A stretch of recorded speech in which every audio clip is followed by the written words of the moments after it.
மூகம் கரோதி வாசாலம் பங்கும் லங்கயதே கிரிம் யத்கிருபாதமஹம் வந்தே பரமானந்த மாதவம்.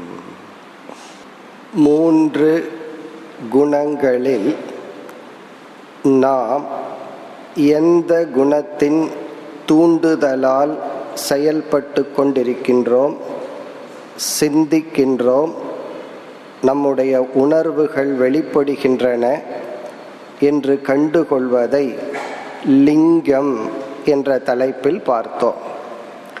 லிங்கம் என்றால் அடையாளம், அறிகுறி, எக்ஸ்பிரஷன். நான் சத்துவ குணத்தின் தூண்டுதலில் வெளிப்பட்டிருந்தால் என்னுடைய சிந்தனை, செயல்கள், ரெஸ்பான்ஸ் இவைகளெல்லாம் சத்துவ குணத்தின் பின்னணியில் இருந்தால் நான் சரியாக புரிந்து கொள்வேன். அறிவை கொடுக்கும் கருவியை பயன்படுத்தும் பொழுது புலன்கள் மூலமாகவோ யுக்தியின் மூலமாகவோ சிந்தித்தோ அல்லது மற்றவர்கள் யாராவது சொல்வதை கேட்டோ நானோ படித்தோ இது போன்ற அறிவை கொடுக்கும் கருவிகளை கையாளும் பொழுது நான் சரியான அறிவை அடைவேன். சத்துவகுணம் இல்லை என்றால் என்னுடைய அறிவு சரியாக இருக்காது. அறிவை கொடுக்கும் கருவி சரியாக இருந்தாலும் என்னால் சரியாக புரிந்து கொள்ள முடியாது. இரண்டாவதாக நாம் பார்த்தது, சத்துவ குணத்தில் இருக்கும் பொழுது என்னுடைய சிந்தனைகள், செயல்கள், குறிப்பாக எண்ண ஓட்டங்கள் என்னையே துன்புறுத்தும் வண்ணம் இருக்காது. அஹிம்சையை நான் பின்பற்றுவேன். பொதுவாக அஹிம்சையை யாரிடத்திலிருந்து பின்பற்ற வேண்டும் என்று கேட்பார்கள். யாரையும் ஹிம்சிக்காதே, துயருறுத்தாதே என்றால் அதை கூறுவார்கள் சாஸ்திரத்தில், அஹிம்சையை நீ உன்னிடத்திலிருந்து பின்பற்ற வேண்டும். உன்னை நீ முதலில் துயரப்படுத்தி கொள்ளக்கூடாது. அதற்கு பிறகுதான் நீ மற்றவர்களை துயரப்படுத்தக்கூடாது. இந்த சத்துவ குணம் நம்மிடத்திலேயே நாம் அஹிம்சையை பின்பற்ற காரணமாக இருக்கும். பிறகு அடுத்ததாக நாம் பார்த்தது மிதம். நம்முடைய அனைத்தும் அளவுடன் இருக்கும்.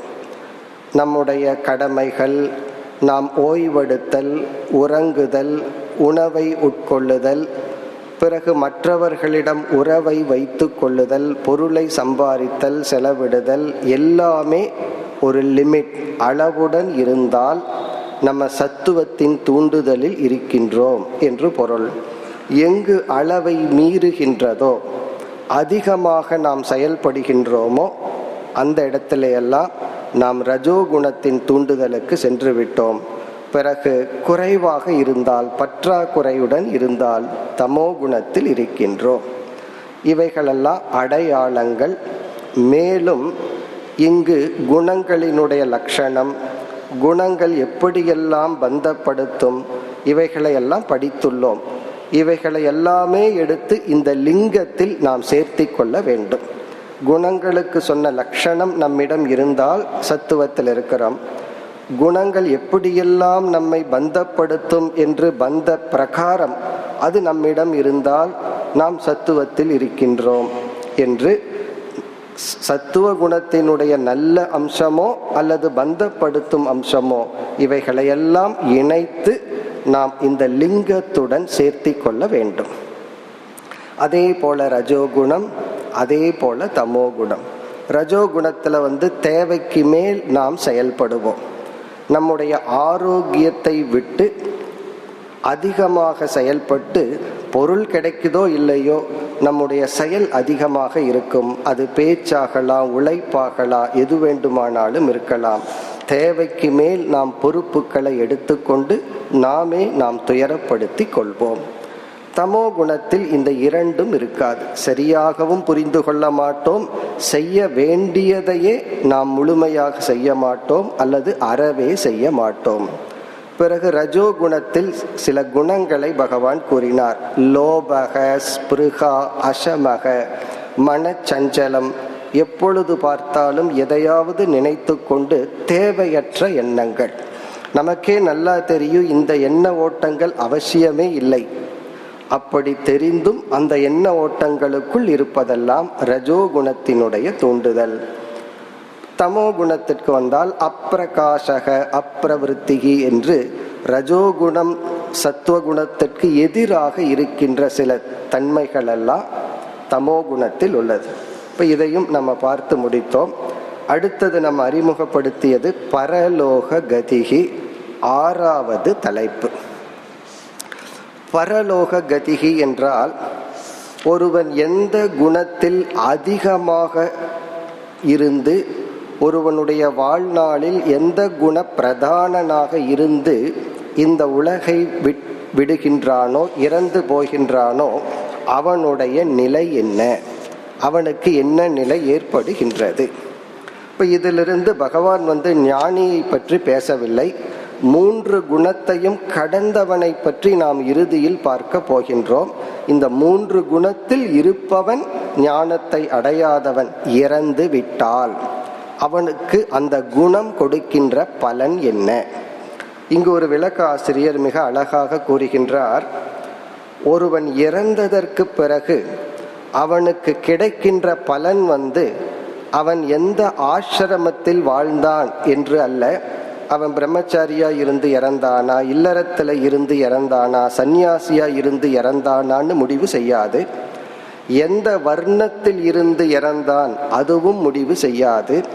பிறகு எப்படிப்பட்ட குணத்திலிருந்து இறந்தான் அதுதான் அவனுடைய அடுத்த வாழ்க்கையை முடிவு செய்யும். வர்ண ஆசிரம, பிறகு இனியொன்னே சேர்த்திக்கிறாரு, பாண்டித்யம். ஒருத்தர் அதிகமாக படிச்சிருக்கான், அது சாஸ்திரமாகலாம், தர்ம சாஸ்திரமாகலாம், அல்லது தத்துவ நூலாகலாம். அவன் படிப்பின் அடிப்படையிலேயோ எவ்வளவு இன்ஃபர்மேஷனை சேர்த்து வச்சிருக்கா, எவ்வளவு பொருள்களை சேர்த்து வச்சிருக்கா, எந்த ஆசிரமத்தில் இருந்து இறக்கின்றான், இதன் அடிப்படையில் அவனுடைய அடுத்த வாழ்க்கை அமைவதில்லை, குணத்தின் அடிப்படையில். இப்போ இதை கேட்ட உடனே வேறொரு சந்தேகம் நமக்கு வருது. பொதுவாக நம்முடைய ஜென்மம் நாம் செய்கின்ற செயலின் அடிப்படையில் தானே வரும், அது எப்படி குணத்தின் அடிப்படையில் அடுத்த ஜென்மம் நிர்ணயிக்கும் என்றால், பிறகு ஆசிரியர் சொல்லுவார், இந்த குணம் அந்த செயலில் உன்னை ஈடுபடுத்தி விடும். நீ சத்துவ குணத்தில் இருந்து இறக்கின்றாய் என்றால் உண்மையிலேயே குணத்தினால் உனக்கு இந்த கதி அல்ல, சத்துவ குணம் சத்துவ குணமான செயலில் உன்னை ஈடுபடுத்தி இருக்கும். ஆகவே நீ அந்த நிலையை அடைவாய். ரஜோகுணத்தில் இருந்து இறந்தால் ரஜோகுணம் ரஜோகுணத்தினுடைய செயலை காட்டி அப்படிப்பட்ட செயலில் ஈடுபடுத்தி இருக்கும். நீ என்ன செய்வாய், அதனுடைய அடிப்படையில் உனக்கு ஜென்மம் கிடைக்கும். இங்க பகவான் சொல்கின்ற பதில், யதா சத்வே பிரவருத்தேது பிரளயம் யாதி தேகபிருத். சத்வகுணத்திலிருந்து தன்னுடைய உடலை விட்டால் ததா உத்தமவிதான் லோகான் அமலான் பிரதிபத்யதே. அவன் அடைகின்ற நிலை ஒரு கால் அதிக புண்ணியம் செய்திருந்தால் அவன் சொர்க்கம் பிரம்மலோகம் போன்ற உயர்ந்த லோகத்தில் சென்று இந்த புண்ணியத்தின் பலனை அனுபவித்து பிறகு மீண்டும் பூலோகத்திற்கு வருவான். அல்லது பூலோகத்திலேயே உத்தமமான சூழ்நிலையில் பிறப்பான். இயற்கையாகவே அவன் சத்துவ குணத்தை வளர்த்தி கொண்டு வெளிப்படுத்துகின்ற சூழ்நிலையில் அவன் பிறப்பான். அதனாலதான் நம்ம பார்க்கிறோம், சிலருடைய வாழ்க்கை, அவர்களுடைய பிறக்கின்ற இடம் சில சாதனைகளுக்கு ஏதுவாக உதவியாக இருப்பதை பார்க்கிறோம்.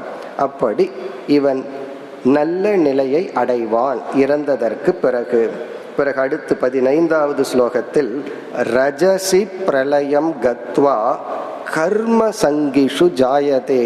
இவன் ரஜோகுணத்திலேயே இருந்து இறந்தால் அவன் மீண்டும் அந்த ரஜோகுணத்தை வெளிப்படுத்தும் அல்லது அந்த பாபத்தை தீர்க்கின்ற சூழ்நிலையில் இவன் பிறப்பான், மனுஷனாகவோ மற்ற உயிரினங்களாகவோ. ததா பிரளீனஸ்தமசி மூடயோனிஷு ஜாயதே.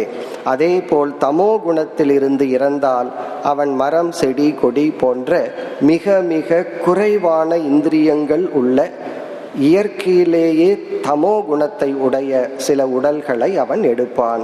இதெல்லாம் எப்படின்னா, அப்பொழுதுதான் அந்த குணத்தை அவன் அந்த ஜென்மத்திலும் அனுபவிப்பான். பிறகு அடுத்த தலைப்பு இகலோக பலம். இது நம்முடைய 7வது தலைப்பு.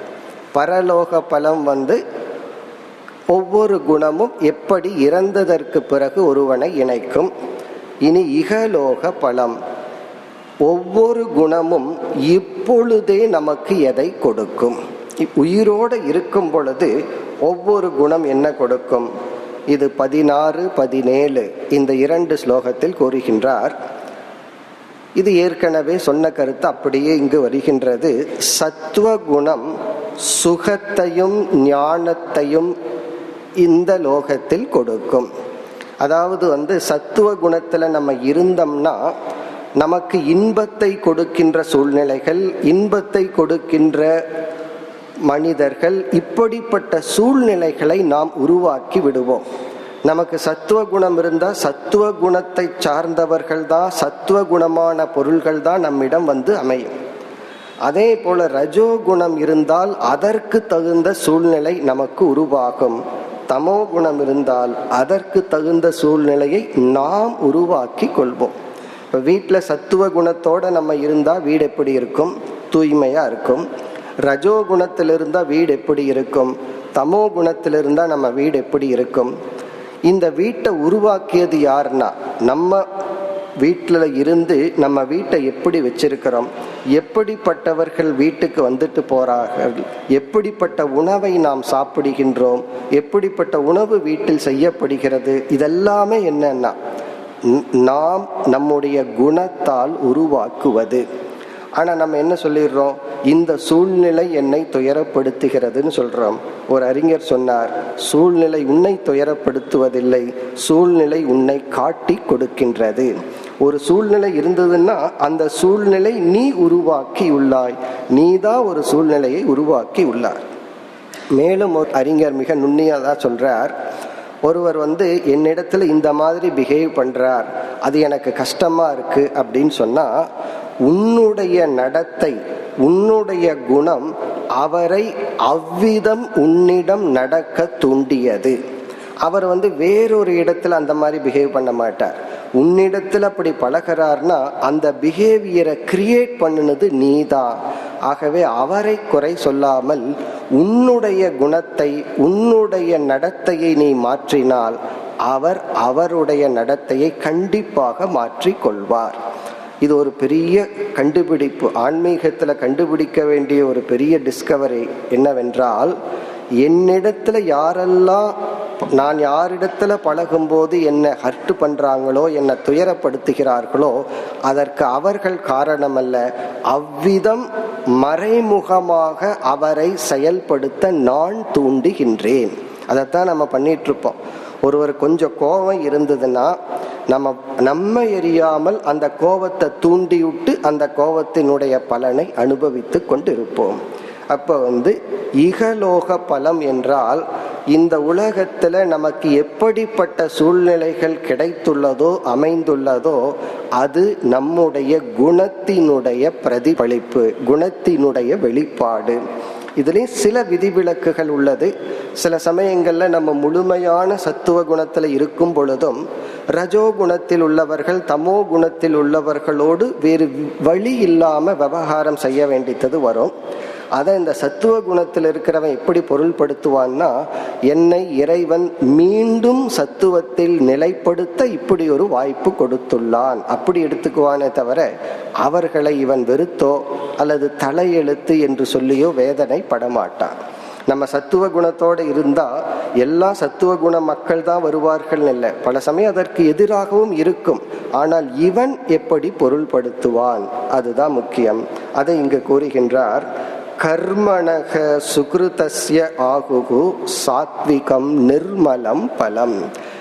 அதாவது சாத்விகமான குணத்தை ஒருவன் கொண்டிருந்தால் அவனுக்கு இப்பொழுது வாழ்ந்து கொண்டிருக்கும் பொழுது கிடைக்கின்ற பலன் சுகம், புண்ணியம்.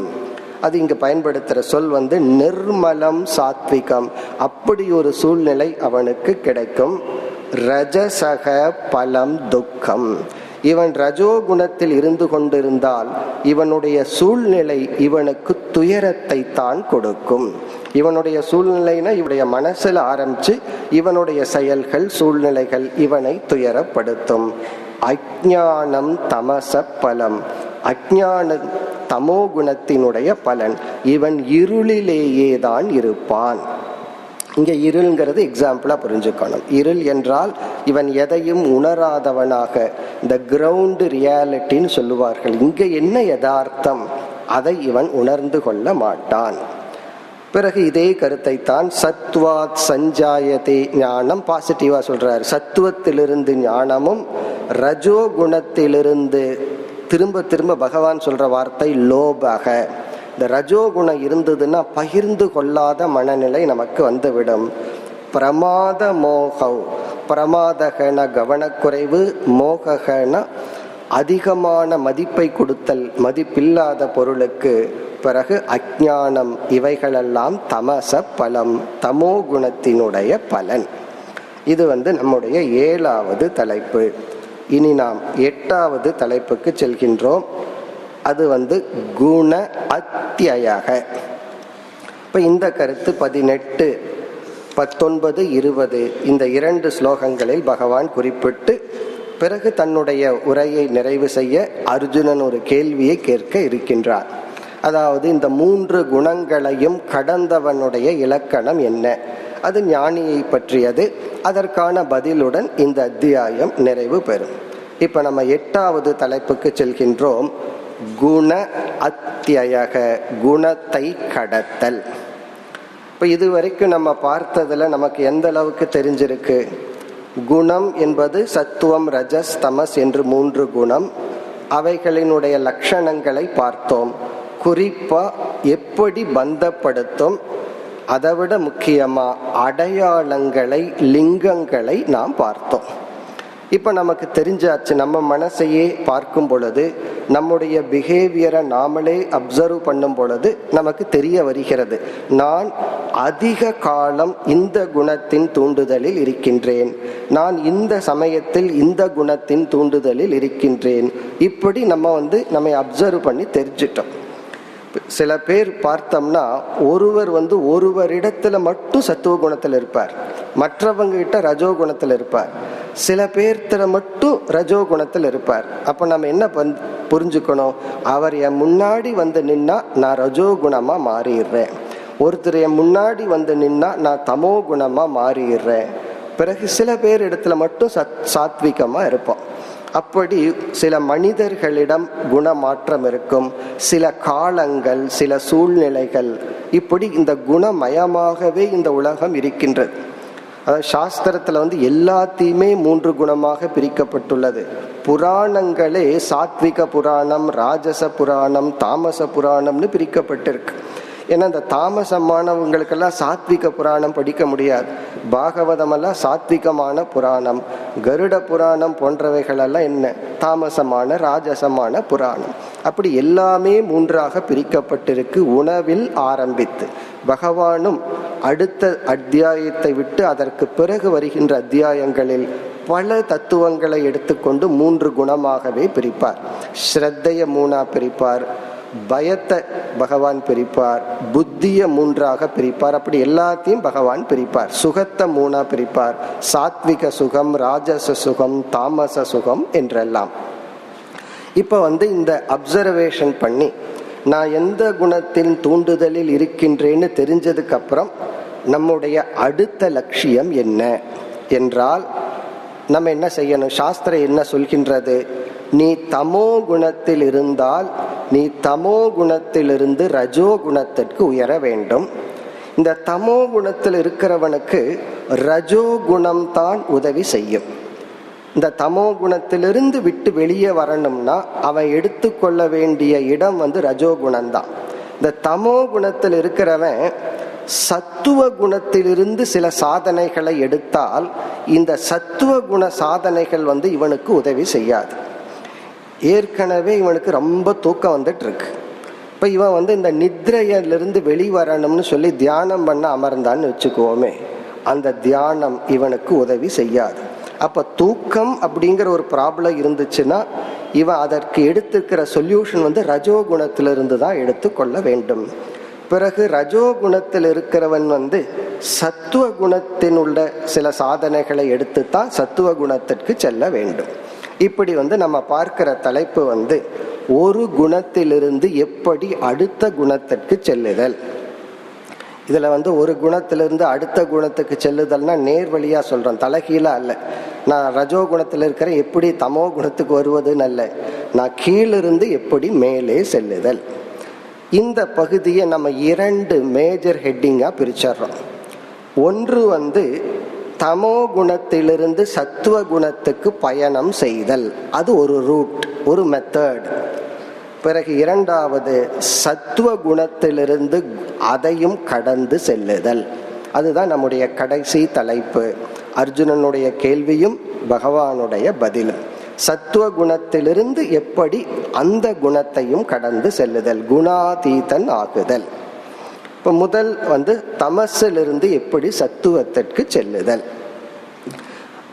இந்த விசாரத்துல ஃபர்ஸ்ட் என்ன, தமசிலிருந்து ரஜசுக்கு எப்படி, ரஜசிலிருந்து சத்துவத்துக்கு எப்படின்னு படிப்படியா நம்ம பார்க்க வேண்டும். இதுல முதலில் அடிப்படையாக ஒரு 4 கருத்துக்கள், அதுல 3 விதமான ஞானம், பிறகு பிரயத்தனம். அதற்கு பிறகு நம்ம எப்படி பார்க்க போறோம், தமோ குணத்திலிருந்து ரஜோ குணத்துக்கு போர்வதற்கு சாமான்யமான காமன் சாதனை ஒன்ன பார்ப்போம். இதுதான் பேசிக், சாதாரணமான காமன் சாதனை. காமன் சாதனைனா சாதாரணமான எல்லாருக்கும் பொதுவான சாதனை, ஜெனரல். பிறகு நம்ம என்ன செய்ய வேண்டும், இந்த தமோ குணத்துல எத்தனையோ எக்ஸ்பிரஷன் இருக்கு. தமோ குணம் எத்தனையோ விதத்தில் நம்மைய பந்தப்படுத்தும். ஒருத்தருக்கு தமோ குணத்தினுடைய உறக்கம் என்பது பலகீனமா இருக்கு, இனியொருவருக்கு புரிந்து கொள்ளாத தன்மைங்கிறது பலகீனமா இருக்கும், இனியொருவருக்கு தவறாகவே புரிந்து கொள்ளுதல்ங்கிறது தன்மையா இருக்கும், இனியொருவருக்கு எதையுமே ரொம்ப நேரம் இழுத்து செய்யறது. இப்படி தமோ குணத்துல எத்தனையோ பலகீனங்கள் இருக்கு. நம்ம என்ன செய்ய வேண்டும், தமோ குணத்தினுடைய எந்த பலகீனம் என்னை பாதித்து கொண்டிருக்குன்னு கண்டுபிடிச்சு அதை நீக்க ஸ்பெசிபிக், குறிப்பிட்ட சாதனையை எடுத்துக்கொள்ள வேண்டும். இது ஒவ்வொருவருக்கும் தனிப்பட்ட சாதனை ஆகும். எல்லாருக்கும் காமனா ஒரு சாதனை இருக்கு, அதே சமயத்துல ஒருவர் செய்ய வேண்டிய சாதனை இனியொருவருக்கு பொருந்தாது. காரணம் என்ன, தமோ குணத்துல எத்தனையோ பலகீனங்கள், எத்தனையோ எக்ஸ்பிரஷன் இருக்கு. நம்ம பார்த்து எந்த தமோ குணத்தினுடைய பந்தன பிரகாரம் என்னை பந்தப்படுத்தி இருக்குன்னு பார்த்து அதை நீக்க ஸ்பெசிபிக்கா குறிப்பான சாதனையில் ஈடுபட வேண்டும்.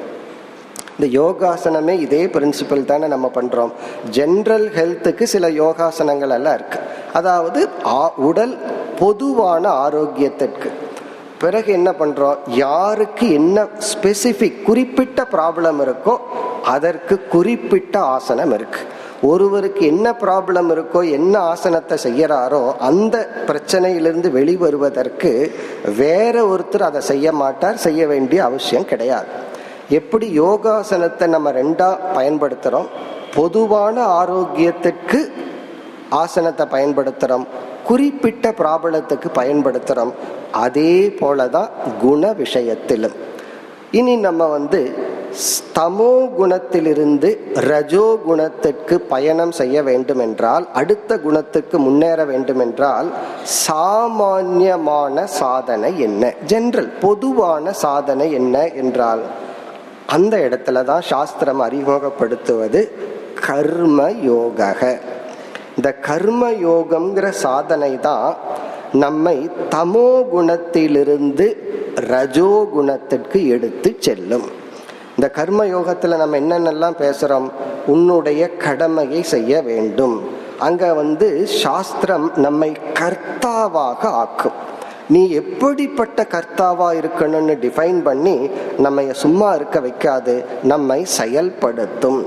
நம்மிடம் இருந்து வருகின்ற செயல்களை எல்லாம் பிரித்து இது காமிய கர்ம, இது கடமை, செய்ய வேண்டிய கடமை, இது செய்யக்கூடாத செயல்கள் எல்லாம் நம்ம பிரித்து நம்மை செயலில் ஈடுபடுத்தி பொறுப்பில் ஈடுபடுத்தி நம்மை செயல்படுத்துவது கர்ம யோகம். அதாவது பொறுப்பை எடுத்துக்கொள்ளுதல், செயல்படுதல். இது சாமான்யம். அதனால நான் தமோ குணத்துல இருக்கிறேன், நான் எப்படி ரஜோ குணத்திற்கு செல்லுதல்னா சிம்பிள் ஆன்சர், கர்மயோகத்தை மேற்கொள், பொறுப்புகளை எடுத்துக்கொள், செயல்படு. அதுதான் ரஜோகுணத்திலிருந்து சத்துவத்துக்கு போறதுக்கு வேற ரூட். இது முதல். இனி அடுத்ததா என்ன, நம்ம ஸ்பெசிபிக்னு பார்த்தோம். அந்த அடிப்படையில் தமோ குணத்திலிருந்து எத்தனையோ பந்தன பிரகாரங்கள் எல்லாம் இருக்கு. அடுத்ததா நம்ம என்ன பண்ணணும், நான் எந்த இடத்தில் இருக்கின்றேன், எனக்கு எந்த ஒரு குணம் என்னை பலகீனப்படுத்தி பந்தப்படுத்தி கொண்டிருக்கின்றது அப்படின்னு பார்க்கணும். அதை பார்த்து அதற்குரிய சாதனையில் ஈடுபட வேண்டும். அப்படி பார்த்தோம் அப்படின்னா மேலும் சாஸ்திரத்துல 3 விதமான சாதனைகள் பல பலகீனங்களுக்கு ஒரே ஒரு மருந்தா இருக்கு. சில பேர் ஒரு மருந்தை கொடுத்துட்டு இது ஒரு 10 நோயை சொல்லி இந்த 10 நோய்க்கு இந்த மருந்து சரியா இருக்குன்னு சொல்லுவார்கள். அதே போல பல பலகீனங்களுக்கு முக்கிய காரணமாக 3 விதமான சாதனைகள் பேசப்படும். அதில் ஒன்று ஆகாரக உணவு. அந்த உணவை 17வது அத்தியாயத்தில் பகவான் பிரிப்பார்.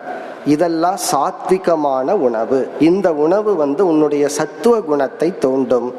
இந்த உணவு ரஜோ குணத்தை தூண்டும்.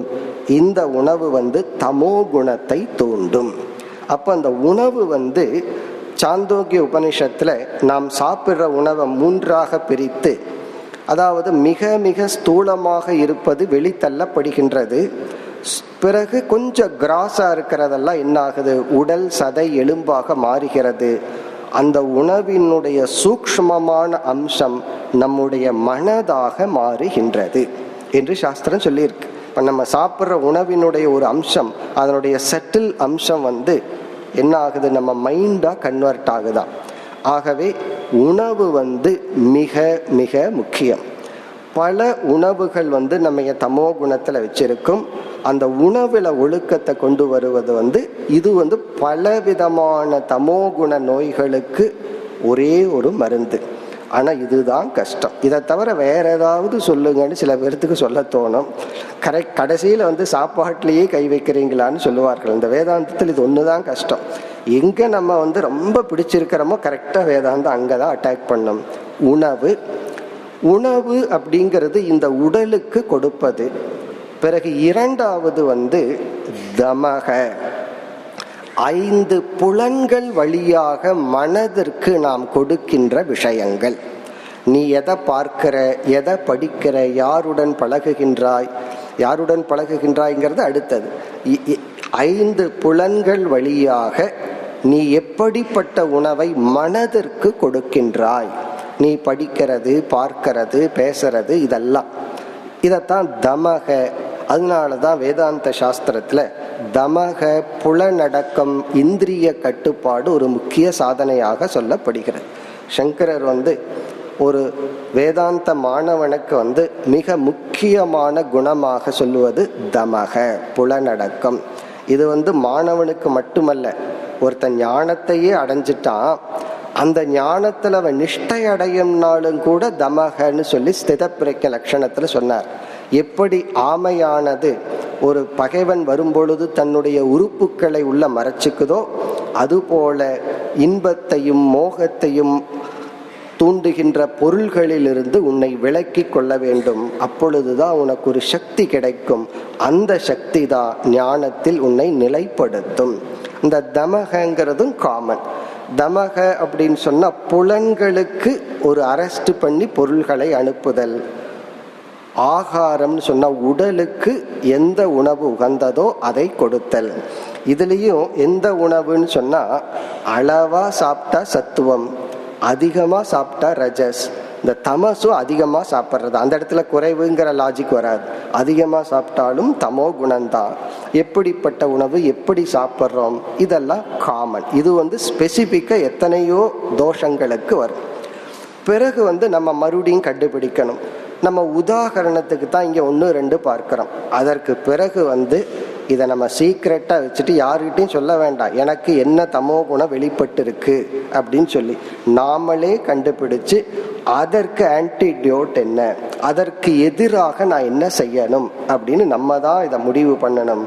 இதெல்லாம் யாருக்கிட்டையும் கன்சல்ட் பண்ற விஷயம் அல்ல. நம்முடைய பலகீனத்தை நம்ம கண்டுபிடிக்கிறோம், அதை சொல்லணுங்கிற அவசியம் இல்லை, அதை நம்மளே தான் அதை நீக்க வேண்டும். இப்போ உதாரணத்துக்கு 1 2 பார்ப்போம். இப்போ நித்ரையை எடுத்துக்கொள்வோம். இதெல்லாம் யோக சாஸ்திரத்துல பேசப்பட்டுள்ளது. நித்ரா, இப்போ அதிக உறக்கம் ஒருவனுக்கு இருந்து கொண்டு இருந்தால் இந்த அதிக உறக்கம் இருப்பதற்கு என்ன காரணம்னு கண்டுபிடிக்கணும். அப்படி தமோ குணத்தினுடைய அதிக உறக்கம் என்கின்ற ஒரு தோஷம் ஒருவனை தொடர்ந்து பாதித்து வந்தால் பிறகு அவன் கண்டுபிடிக்கணும், இந்த அதிக உறக்கத்திற்கு காரணம் பொறுப்பின்மை. இவனுக்கு ஒரு ரெஸ்பான்சிபிலிட்டி இருக்கா, ஒரு பொறுப்பும் இல்லை என்றால் உடனடியாக நமக்கு வருவது தூக்கம்தான். இது உங்களுக்கே தெரியும். ஞாயிற்றுக்கிழமை நம்ம இப்படி டைம் ஸ்பெண்ட் பண்றோம். ஏன்னா மற்ற நாளெல்லாம் நமக்கு ஒரு டியூட்டி இருக்கு. உடனே அந்த பொறுப்பே என்ன செய்யும், நம்ம எழுப்பி விடும். இன்னைக்கு ஒரு வேலையும் இல்லை அப்படின்னா நேச்சுரலா தமோ குணம் கொஞ்சம் இருக்கிறவங்களுக்கு தூங்க சொல்லும், ரஜோ குணம் இருக்கிறவங்களுக்கு இருக்கிற பணத்தை செலவிட சொல்லும். இந்த தமோ குணம் இருக்கிறவர்களுக்கு உறக்கம் அப்படிங்கிறது வரும். அப்போ ஒரு நாள் ஞாயிற்றுக்கிழமை ஒரு நாள் கொஞ்சம் எக்ஸ்ட்ரா உறங்கினா தவறு கிடையாது, அது உறங்கணும். ஏன்னா மீதி 6 நாட்கள் நம்ம உறக்கத்தை கொஞ்சம் குறைவா பயன்படுத்தி இருப்போம். அதை ஞாயிற்றுக்கிழமையில சரி பண்ணலாம். ஆனால் ஞாயிற்றுக்கிழமையே சில பேர்த்துக்கு எல்லா நாளுமா இருந்ததுன்னு வச்சுக்கோமே, எல்லா நாளும் அதிகமாகவே உறங்கி கொண்டிருந்தால் அதற்கு காரணம் பொறுப்பின்மை அல்லது இலக்கு இன்மை.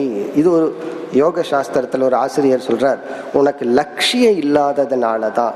உன்னால எந்த ஒரு லட்சியத்தையும் முன்னாடி வைக்கல அப்படின்னா, நோ கோல் அப்படின்னு சொன்னா உனக்கு உன்னை தூண்டுவது யார், உன்னை விழிக்க வைப்பது யார்? நமக்கு ஒரு கோல் இருந்து ஒரு ரெஸ்பான்சிபிலிட்டி இருந்தால் கண்டிப்பாக நமக்கு உறக்கம் வராது. எப்பொழுது ஒரு பொறுப்பு நமக்கு வருகிறதோ அப்ப மைண்ட் அலர்ட் ஆயிக்கும். மைண்ட் அலர்ட் ஆச்சு அப்படின்னு சொன்னா உடலுக்கு அந்த தூக்கம் வராது. பிறகு இந்த தூக்கம் அதிகமாக பண்றதெல்லாம் பயிற்சி தான், பிராக்டிஸ் தான். பிறகு அதற்கு எதிராக நம்ம பயிற்சி செய்தால் இந்த உறக்கம் நம்மிடமிருந்து போகும். அதே போல ஆலஸ்யம், சோம்பல், இது குறிப்பா இளைஞர்களுக்கு வருகின்ற ஒரு இளைஞனுக்கு சோம்பல் அப்படின்னு வந்ததுன்னா அது அவனுடைய வாழ்க்கையினுடைய முன்னேற்றத்தினுடைய முற்றுப்புள்ளி. ஒரு 70 வயசுக்கு மேல சோம்பேறித்தனம் வந்தா தப்பே கிடையாது. பல இளைஞர்களுக்கு சமுதாயத்தை எதிர்த்து போராடுற பயத்துல ஒரு சோம்பல் வந்துடும். அவர்களால வாழ்க்கையில எதையும் அடைய முடியாது. அதனால சொல்லுவாங்க, எல்லா விதமான சின் பாபத்திலையும் பெரிய பாபம் சாஸ்திரம் ஆலஸ்யம் என்று சொல்லும். இதெல்லாம் தமோ குணத்தினுடைய சில முக்கிய அம்சங்கள்.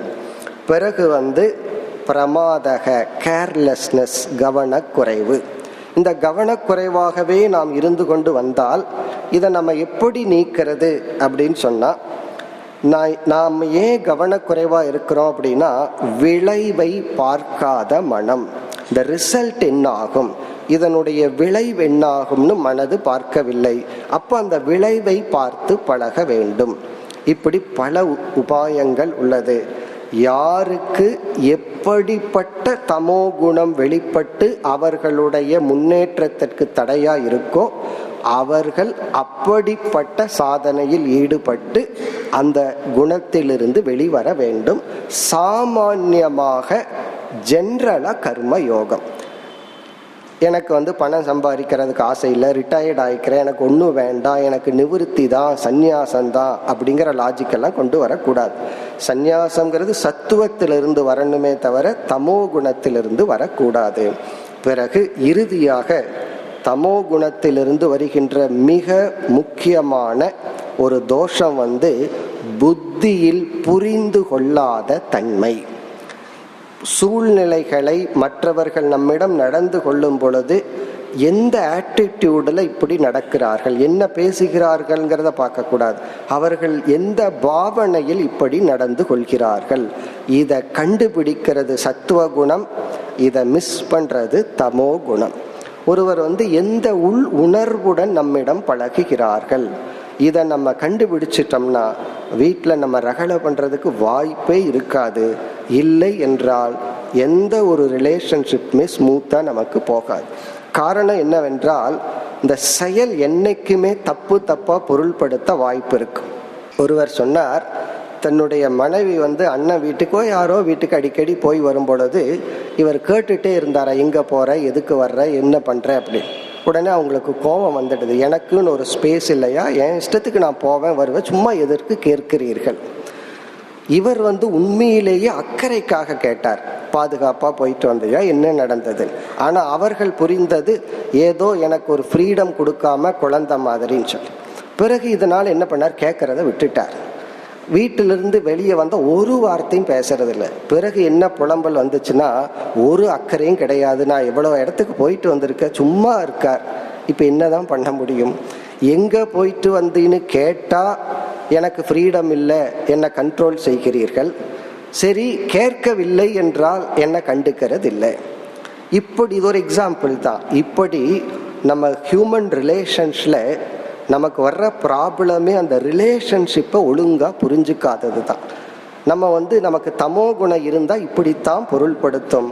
உண்மையிலேயே அவர் இன்டிஃபரண்டோடு இருந்து அவர் கண்ட்ரோல் பண்ணணும்னு இருந்தாலும் கூட நமக்கு சத்துவ குணம் இருந்தால் அதை எப்படி ஹேண்டில் பண்ணி அந்த அவருடைய பலகீனத்துக்கு நாம் பலியாகாமல் இருக்கிறதுன்னு தான் பார்ப்போம்.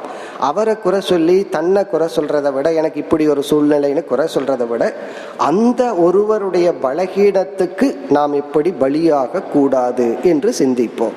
இவ்விதம் இதெல்லாம் அவரவர்களுடைய லைஃப்ல என்னென்ன சூழ்நிலைகள் வருதோ அதை வச்சு முடிவு பண்றதே தவிர இதுக்கு நம்ம கிளாஸ் எல்லாம் எடுக்க முடியாது. காரணம் என்ன, ஒவ்வொருவருடைய லைஃபும் வாழ்க்கையும் ஒவ்வொரு எபிசோடு தான், ஒவ்வொருவருடைய வாழ்க்கையும் ஒரு தொடர்கதை தான். அது அவர்களாக முடிவு செய்ய வேண்டும். இனி நம்ம அடுத்த படிக்கு செல்லுவோம்.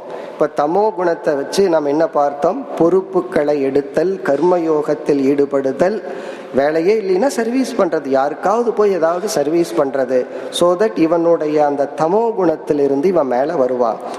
பொறுப்புகளை, ரெஸ்பான்சிபிலிட்டியை எடுத்துட்டு பிறகு என்ன தமோ குணம் நம்மை தாக்குதோ அதற்குரிய பயிற்சியை நாம் எடுத்துக்கொள்ளுதல்.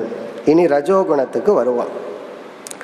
அதிகமான மக்கள் இந்த ரஜோகுணத்துல தான் இருப்பார்கள்.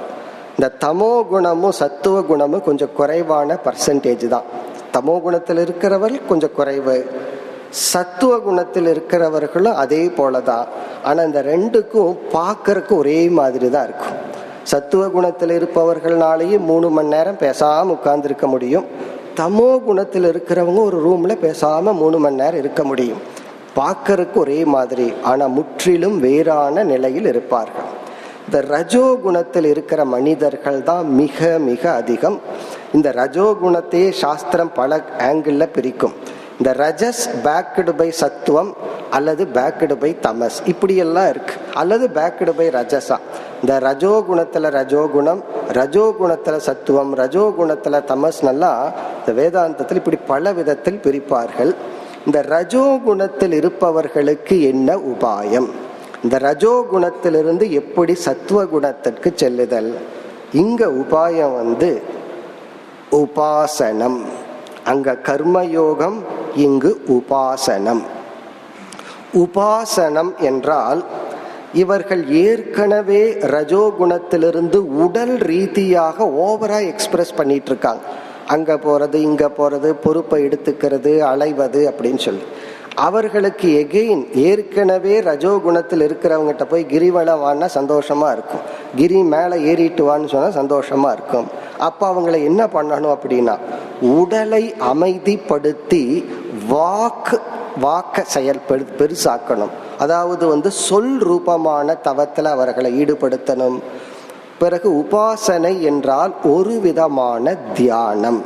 இப்ப தியானமே யாருக்குன்னா ரஜோகுணத்திலிருந்து சத்துவ குணத்துக்கு போறதுக்கு தான். சத்துவ குணத்தில் இருக்கிறவங்களுக்கு தியானம் அவசியம் இல்லை, ஏன்னா அது நேச்சுரலா நடக்கும். இந்த ரஜோகுணத்திலிருந்து சத்துவ குணத்துக்கு போறதுதான் தியானம். அதனாலதான் பதஞ்சலி என்ன சொல்றார், தியானத்துக்கு லட்சணம் சொல்லும் பொழுது, நீ தியானத்தில் அமரும் பொழுது எதை தொடர்ந்து நினைக்கணும்னு நினைச்சிட்டு இருக்கிறையோ அதற்கு எதிரான எண்ணங்கள் வந்து போயிட்டு இருக்கும். அந்த பயிற்சி தான் தியானம்னு சொல்ற. ஏன்னா நான் எந்த குணத்திலிருந்து தியானம் பண்றேன், சத்துவ குணத்தை அடைஞ்ச தியானம் பண்ணேன்னா நான் இருக்கிறது அதுக்கு பேரு தியானம் அல்ல, அது சமாதி. நான் ரஜோகுணத்திலிருந்து தியானம் செய்யும் பொழுது என்னுடைய தியானத்துல வேற எந்த எண்ணமும் வரக்கூடாதுன்னு எதிர்பார்த்தால் அது தவறு. ஏன்னா நான் ரஜோகுணத்திலிருந்து சத்துவ குணத்துக்கு போறதுக்கு தான் தியானம் செய்கின்றேன். இந்த தியானம் மட்டுமல்ல, உபாசனைங்கிற சொல்லுக்கு ஜபம், பகவானுடைய நாமத்தை ஜபம் பண்றது மிக மிக முக்கியமான உபாயம். எதற்குனா மனதில் உள்ள சஞ்சலத்தை நீக்குவதற்காக. சில பேர் வேதாந்தம் படிச்சுட்டு இந்த சாதனையினுடைய பெருமையை உணராமல் நான் எல்லாம் நிர்குண பிரம்மத்தை தான் ஆராய்ச்சி பண்ணுவேன், இதெல்லாம் சகுண பிரம்மன், இதெல்லாம் இஷ்ட தேவதை, இதெல்லாம் ரொம்ப சாதாரணமானவர்கள் செய்கின்ற சாதனைன்னு சொல்லி நினைக்கிறார்கள். அது முற்றிலும் தவறு. நீ எவ்வளவு நிர்குண பிரம்மத்தை ஆராய்ச்சி பண்ணாலும் இந்த மனச சகுண பிரம்ம இறைவனுடைய நாமத்தை ஜபிக்கிறதன் மூலமாகத்தான் இந்த மனதை அமைதிப்படுத்த முடியும். மனதில் ஒரு நிமிஷத்துக்கு ஒரு 200 எண்ணம் வருதுன்னு வச்சுக்கோமே, அது மைண்டினுடைய ட்ரெயின்டு, மைண்டினுடைய ஹேபிட். திடீர்னு 5 எண்ணம் 10 எண்ணம்னு மாற்ற முடியுமா? அப்ப சாஸ்திரம் என்ன டெக்னிக் கொடுக்குது, அந்த 200 எண்ணம் ஒரே எண்ணமா ஏன் இருக்கக்கூடாது? 200 வேறு வேறு எண்ணங்கள் உன்னை தொந்தரவு பண்ற மனசுல சாஸ்திரம் ஜபம்னு ஒன்று சொல்லி நீ அதே 200 எண்ணம் எண்ணு, ஆனா 200 ஓம் நம சிவாயா நாராயணான்னு இருக்கட்டுமே. இப்படித்தான் ப்ராக்ரஸ் ஆக முடியும். எடுத்த உடனே தியானத்துல அமர்ந்த உடனே எனக்கு 5 எண்ணம் தான் வரணும், வேற எந்த எண்ணம் வரக்கூடாதுன்னு நினைப்பது தவறு. இந்த ஜபந்தான் பலவிதமாக ஓடிக்கொண்டிருக்கின்ற எண்ணங்களை ஒரு எண்ணமாக மாற்றும். ஆனா எண்ணிக்கை அப்படியே தான் இருக்கும். பிறகு அடுத்தது ஜபத்துக்கு அடுத்த தியான முறை என்று அடுத்த தியானத்திற்கு செல்ல வேண்டும். இந்த உபாசனைங்கிறது பலவிதமான சாதனைகளை குறிக்கின்ற ஒரு சொல். அதாவது சாரீர பிரதானமா செஞ்சா கர்மயோகம், வாச்சிக மானச பிரதானம் கர்ம உபாசனம். உபாசனைக்கு வேறொரு இடத்துல சொல்ற லட்சணம், வாய் வழியாகவும் மனதை பிரதானமாகவும் கொண்டு செய்கின்ற சாதனைகள் எல்லாம் உபாசனை. உண்மையிலேயே அதிகப்படியான மக்கள் இந்த ஸ்டேஜில் தான் இருப்பார்கள். அதாவது ரஜோகுணத்தின் தூண்டுதல்ல தான் அதிகமான மக்கள் இருப்பார்கள். இப்போ அவர்கள் உடல் ரீதியா செய்கின்ற தவத்தை சாதனையை குறைத்து வாக் சொல் ரீதியாகவும் மனோ ரீதியாகவும் செயல்பட வேண்டும். அதுல ஒன்று ஜபம், அடுத்தது பாராயணம். ஏதாவது 4 செய்யுள்கள் ஸ்லோகங்களை அதை பாராயணம் செய்தல். அப்ப என்ன ஆகுதுன்னா, இவர் ஒரு இடத்துல அமர்கின்றார். இப்போ ஒரு நாளைக்கு 1 மணி நேரம் பாராயணம் பண்ற, சாஸ்திரம் படிக்கிற, இந்த அர்த்தத்தை படிக்கிறதுக்கெல்லாம் இப்ப வேண்டாம், அது சத்துவ குணத்துக்கு போய் பார்த்துக்குவோம். சாஸ்திரத்தை பாராயணம் பண்றேன்னு சொல்லும் பொழுது அவரை அறியாமல் தேவையற்ற செயலிலிருந்து தன்னை விலக்கி கொள்வார். பிறகு என்ன ஆகும்னா பொறுப்பை விடுவார். எனக்கு ஜபம் பண்றதுக்கு நேரமே இல்லை அப்படின்னு. ஒரு இன்ஸ்டிடியூஷனுக்குள்ள ஒரு சாதகனா போனார்னா அவர் அடைகிற பலன் வேற, அதே இன்ஸ்டிடியூஷனுக்குள்ள மேனேஜரா போனார்னா அவருடைய நிலை வேறு. இவருக்கு ரஜோகுணம் அதிகமா இருந்தா மேனேஜராகவே இருப்பார். இல்லைன்னா எனக்கு இந்த போஸ்ட் வேண்டாம், பதவி வேண்டாம், நான் ஒரு சிம்பிள் சாதகனா போறேன்ட்டு போவார். அதுக்கெல்லாம் இந்த பிராக்டிஸ், ஜபம் செய்தல், பாராயணம் செய்தல். அடுத்த முக்கிய சாதனையாக சொல்வது மௌன விரதம். இந்த மௌன விரதம் ரஜோகுணத்திலிருந்து நம்மை தமோ குணத்திற்கு உயர்த்தும். ஏன்னா மௌனம்னு சொன்ன உடனே ரொம்ப பேர் ஒரு சந்தேகம் கேட்பார்கள், இந்த மௌன விரதம் இருந்துட்டு என்ன பண்ணணும்? சாஸ்திரம் சொல்ற பதில், மௌனமா இருக்கிறதே சாதனை தான். நீ ஒன்றும் செய்ய வேண்டாம், அது செய்யறது என்னன்னு அப்புறம் பார்த்துக்குவோம். ஃபர்ஸ்ட் நம்மால மௌனம் அப்படின்னு ஒரு விரதத்தை ஆரம்பிக்கிறோம். காலையிலிருந்து மாலை வரைக்கும் அல்லது ஒரு நாளைக்கு ஒரு சில மணி நேரமோ நான் யாரிடமும் பேச மாட்டேங்கிற ஒரு விரதம் இருக்கே, அது என்ன செய்யுதுன்னா உலகத்திலிருந்து நம்மை தனிமைப்படுத்துகின்றது, பலரை நம்மிடத்திலிருந்து விலக்குகின்றது. இதுதானே வேணும், நமக்கு ஒரு தனிமை வேணும், காலம் வேண்டும், ஒரு விவகாரத்தை குறைக்கணும்னு சொன்னா மௌனம்தான். நீங்க ஒரு நாள் மௌன விரதம் இருக்கும் பொழுது யார் உங்க வீட்டில் வந்து பேசி கொண்டிருப்பார்கள்? கொஞ்ச நேரம் பார்த்துட்டு ஓடி விடுவார்கள். காரணம் என்ன? அவங்களால அங்க இருக்க முடியாது. வீட்டுக்கு வராத ஓடிப்போன்னு சொன்னா பெரிய யுத்தமே நடக்கும். நான் மௌன விரதம் இருக்கிறேன்னு சொன்னா மறைமுகமா இதுதான் விரட்டுற உபாயம். யாரையாவது வீட்டுக்கு வர வேண்டான்னு சொன்னா, நான் வேற சொல்ற உதாரணம் கொஞ்ச நேரம் வேதாந்தம் பேசுங்க போதும், மறுபடி வரமாட்டார்கள். இல்ல பேச வேண்டாம், ஏன்னா வேதாந்தம் தெரிஞ்சா வேதாந்தம் பேசினா அதுக்கப்புறம் வரமாட்டார்கள். அல்லது பேசாம இருந்தா வரமாட்டார்கள். நம்மை தனிமைப்படுத்த, சத்துவ குணத்திற்கு உயர்த்த முக்கிய உபாயம் மௌனம். பிறகு ஏகாந்தக தனிமை, ஆகாரக, இதெல்லாம் சாமான்யமான உபாயம். எப்படி கர்மயோகம் பொறுப்பை எடுத்தல் அப்படிங்கிறது தமோ குணத்திலிருந்து ரஜோ குணத்துக்கு போறதுக்கு உபாயமோ, அதே போல ரஜோகுணத்திலிருந்து சத்துவ குணத்திற்கு போவதற்கான முக்கிய உபாயம் உபாசனை. உபாசனைனா உடல் ரீதியா செயல்படுறத விட்டுட்டு பிறகு மன ரீதியான வாக்கு ரீதியான செயலில் ஈடுபட வேண்டும். படிச்சு புரிஞ்சுக்கிற சாதனையில ஈடுபட முடிஞ்சா நல்லது, சிரவணம் பண்ணி மனனம் பண்ணா நல்லது. அது இல்லை என்றால் பாராயணம், படிச்சு புரிஞ்சுக்கிற அளவுக்கு உயரவில்லை என்றால் பாராயணம், குறிப்பா ஜபம், மௌனம், ஏகாந்தம். இது சாமான்யம். இனி அடுத்தது அடுத்த ஒரு முக்கியமான சாதனையா சாஸ்திரத்துல குறிப்பிடப்படுவது, இந்த அதிகமா ரஜோகுணத்தில் இருப்பவர்கள் தன்னை அறியாமல் பொருள்களையும் பணத்தையும் சேர்த்தி கொள்ள வேண்டும், பரிகிரகம் வளர்த்தி கொள்ள வேண்டும் அப்படிங்கிறது அவர்களுக்குள்ள பதிந்த ஒரு உணர்வு. காரணம், எவ்வளவு நம்ம அடைஞ்சாலும் நம்ம அந்த நேரத்தில் ஒரு செக்யூரிட்டி வரும், அதற்கு பிறகு ஒரு பாதுகாப்பு இன்மை இருந்துட்டே இருக்கும். அதனால எவ்வளவு பணம் இருந்தாலும் இன்னும் கொஞ்சம் இருக்கட்டுமே, இன்னும் கொஞ்சம் இருக்கட்டுமேன்னு சொல்லி இந்த பணத்தின் மீதும் பொருள்கள் மீதும் உறவுகள் மீதும் நமக்கு ஒரு பற்று அளவு கடந்து ஏற்பட்டு அவைகளை சேகரிப்பதில் தான் நாம் நம்மை அறியாமல் செயல்பட்டு கொண்டு இருப்போம். அப்ப இவன் ரஜோகுணத்தை விடணும்னா ஃபர்ஸ்ட் ஒரு அவேர்னஸ் வரணும். அலம் புத்திகி, போதும், அதாவது இதுவே எனக்கு போதும், இவ்வளவு பணம் எனக்கு போதும், இதற்கு மேல எனக்கு வேண்டாம். அந்த போதுங்கிறதையும் கூட ஒரு எக்ஸ்ட்ராவா வச்சுக்கலாம். இது மிக மிக ஒரு முக்கியமான டிசிஷன். ஏன்னா எவ்வளவு கோடி இருந்தாலும் நம்ம மனது இது பத்தாது அப்படின்னு சொல்றதுக்கு வாய்ப்பு இருக்கு. அப்போ தனம், பொருள்கள், இந்த செக்யூரிட்டி கொடுக்கிற வீடாகட்டும், பொருள்கள் ஆகட்டும், அல்லது ரிலேஷன்ஷிப் ஆகட்டும். ஒருவர் என்னிடத்துல சொன்னார், ரொம்ப ஆச்சரியமா இருந்தது. ரொம்ப நல்ல பையனா இருந்தார், திடீர்னு மது அருந்துற பழக்கத்துக்கு போனார்.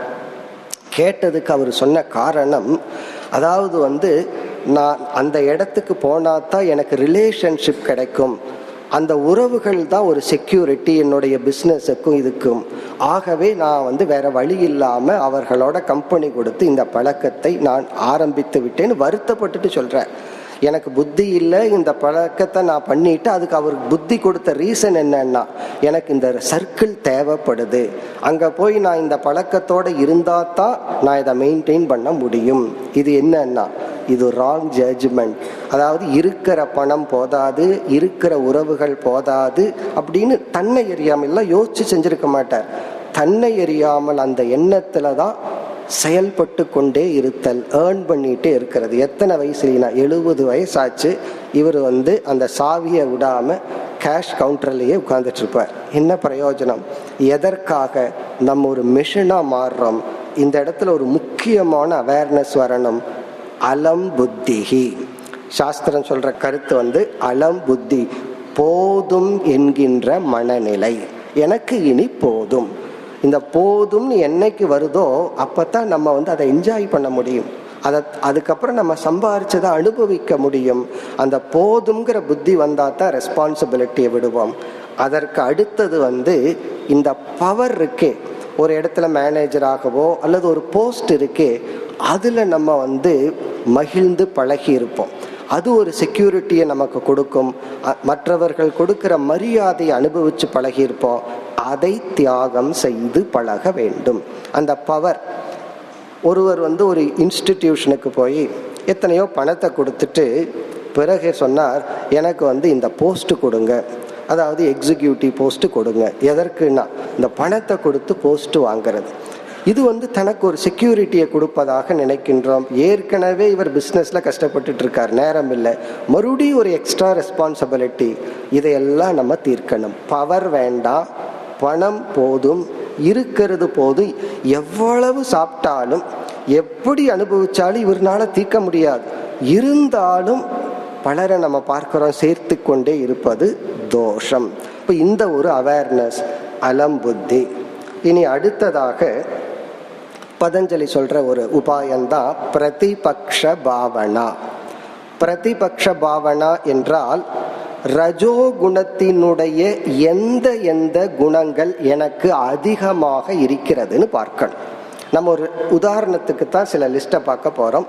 எந்தெந்த குணங்கள் அதிகமாக இருக்குன்னு பார்த்துட்டு அதற்கு எதிரான குணத்தை எடுத்து பயிற்சி செய்தல், அதான் பிரதிபக்ஷ பாவனா. அதற்கு ஆப்போசிட்டான குணத்தை எடுத்துக்கிறது. இப்போ உதாரணமா பார்ப்போம், லோபக. ஏன்னா திரும்ப திரும்ப பகவான் சொல்றது, யாருக்கு ரஜோகுணம் இருக்கோ அவனுக்கு லோபம் இருக்கும். லோபம் இருக்கும்னா தன்னுடைய உழைப்பை யாரிடமும் பகிர்ந்து கொள்ளாத ஒரு மனநிலை. யாராவது கொஞ்சம் எடுத்துக்கொண்டால் அவனால சந்தோஷமா இருக்க முடியாது. இப்படிப்பட்ட லோபம்ங்கிற குணம் நம்மை தாக்கினால் தானம், அதற்கு தானம்ங்கிற குணத்தை, இதுதான் பிரதிபக்ஷ பாவனை. அதற்கு ஆப்போசிட்டா இருக்கிற குணத்தை எடுத்து பின்பற்றணும். ஏற்கனவே இவர் தானம் பண்ணிட்டு இருக்காருன்னா இவருக்கு இது தேவை கிடையாது. அப்ப சில பேர் ரஜோகுணத்தில் இருப்பார்கள், சம்பாரிச்சு தானம் பண்ணிட்டு இருப்பார்கள். அப்ப இவர்களுக்கு இந்த ப்ராப்ளம் இல்லைன்னா அவர்களுக்கு அடுத்த ப்ராப்ளம் என்ன இருக்குன்னா ஆசை.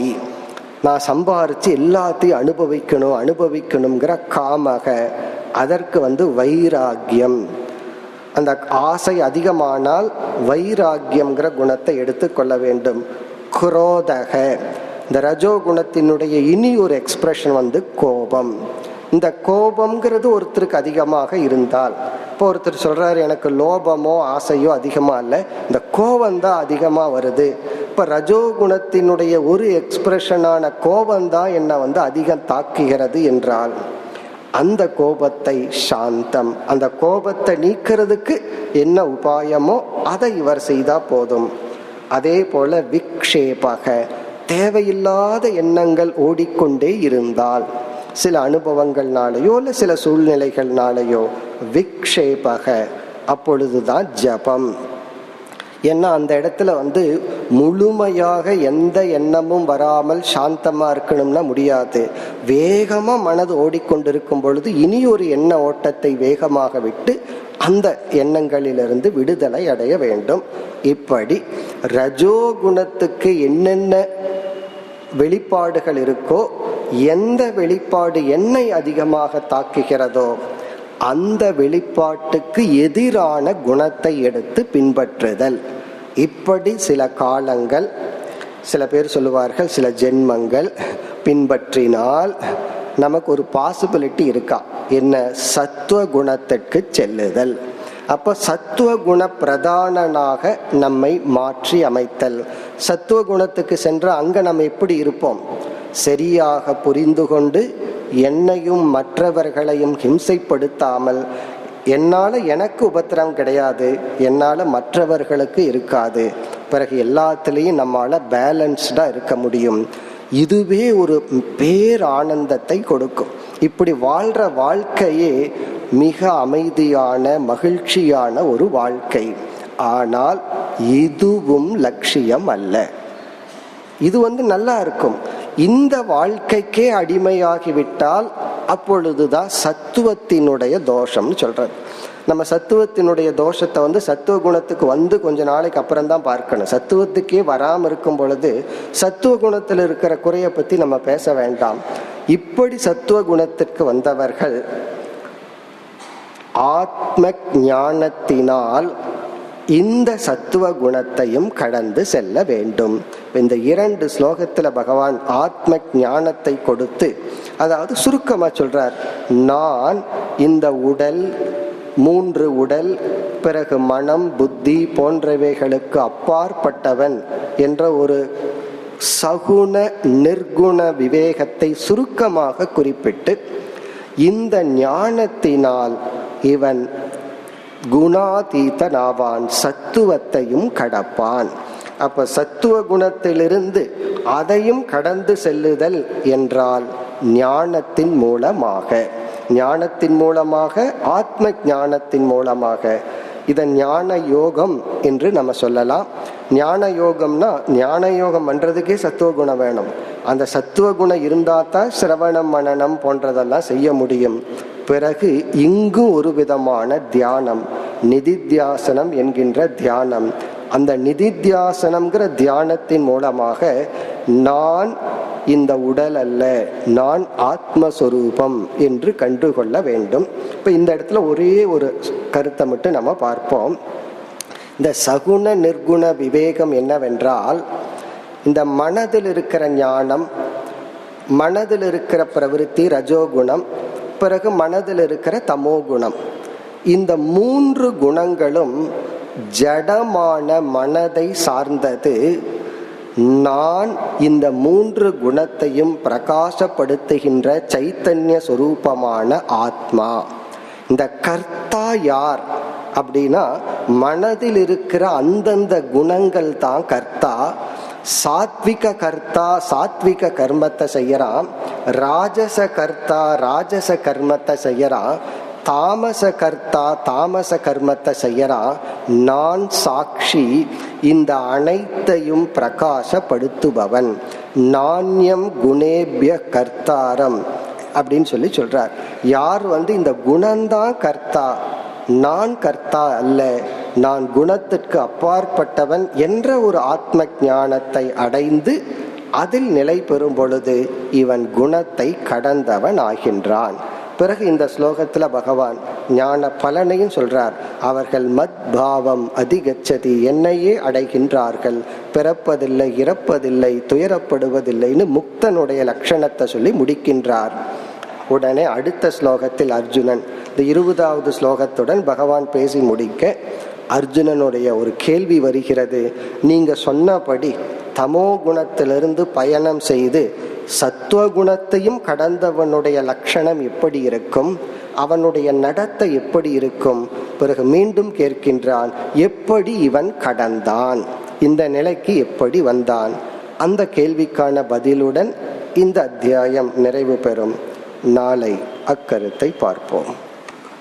ஓம் பூர்ணமத பூர்ணமிதம் பூர்ணாத் பூர்ணமுதச்யதே பூர்ணஸ்ய பூர்ணமாதாய பூர்ணமேவாவசிஷ்யதே. ஓம் சாந்தி சாந்தி சாந்தி.